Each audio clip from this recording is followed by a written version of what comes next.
how did you bridge the gap between the academic knowledge and the real world skills like soft skill at work?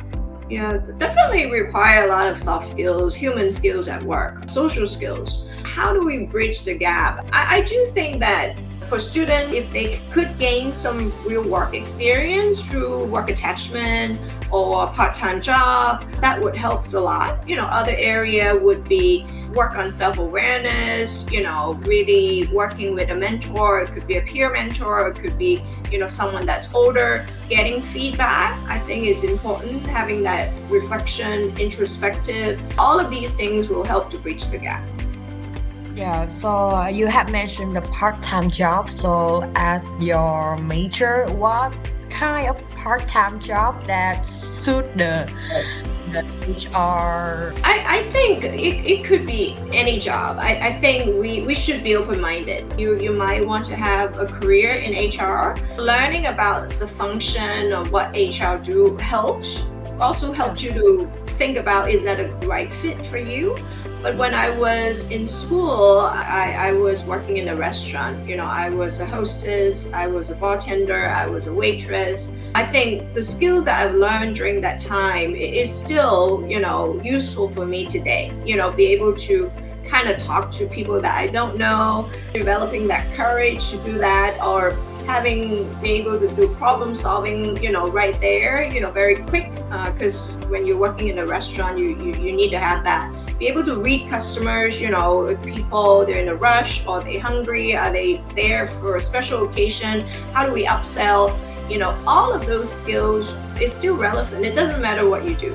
I have registered the volunteer organization, and Yile team was awesome. I'm doing right now, so it helped me a lot of skills, like soft skill, leadership skill, and I have learned from logistics a lot of things. So it's very good for students as well. So for between the degree and certificate, so which one is more important? In your opinion? I think it really depends on the field that you wanted to get into. I think for myself, I've completed my sort of higher education with a degree, but with my work, I'm a teacher. I teach at the academy. I teach at university. I do workshops. So I still continue to obtain certification to upskills myself. Because I'm in education and I'm a business owner, so I also decided to do an MBA, a Master in Business Administration. How do you run business? So it was useful. I do think that it's not binary, you have one or the other, but you have to look at the field that you're in and then decide what you wanted to study and what subject that you're interested in.